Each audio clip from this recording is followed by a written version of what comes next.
তো ভিউয়ার্স, আজকে আমরা দেখব কিভাবে এক্সেল শিটের মধ্যে একসাথে খুব কম সময়ের ভিতরে হাজার হাজার এসএল নম্বর দেওয়া যায়। আমরা অনেকেই করি কি, প্রথমে 1 লিখি, তারপরে 2 লিখি, এভাবে সিলেক্ট করে কর্নারে ক্লিক করে ড্র্যাগ করে আমরা নিচে নামিয়ে যাই, কিন্তু এতে কিন্তু অনেকটা সময় নষ্ট হয়। তো কীভাবে আমরা খুব সহজে কম সময়ের ভিতরে এটা করব, আজকে ওইটাই দেখব। তো এখানে আমরা 1 লিখে দিলাম, তারপর এখানে কার্সার রাখে হোম মেনু থেকে ফিল অপশনে যাব।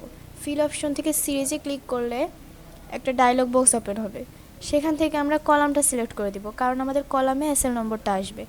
তো এখানে স্টেপ ভ্যালুর এখানে 1 থাকবে, কারণ আমরা 1 থেকে সেল নম্বরটা শুরু করব। এবং স্টপ ভ্যালু এখানে হচ্ছে যে আমরা কততে যাই আমাদের এসএল নম্বরটা শেষ করব। তো মনে করেন আমরা এখানে 1000 দিয়ে দিলাম, তারপর এখানে আমরা ওকে করে দিলে দেখেন খুব সুন্দরভাবে কিন্তু আমাদের এসএল নম্বরটা চলে আসছে। এতে আমাদের অনেকটা সময় বেঁচে গেল এবং কাজটা খুব সহজ হয়ে গেল। তো ভালো থাকেন, আজকে এই পর্যন্তই, ধন্যবাদ।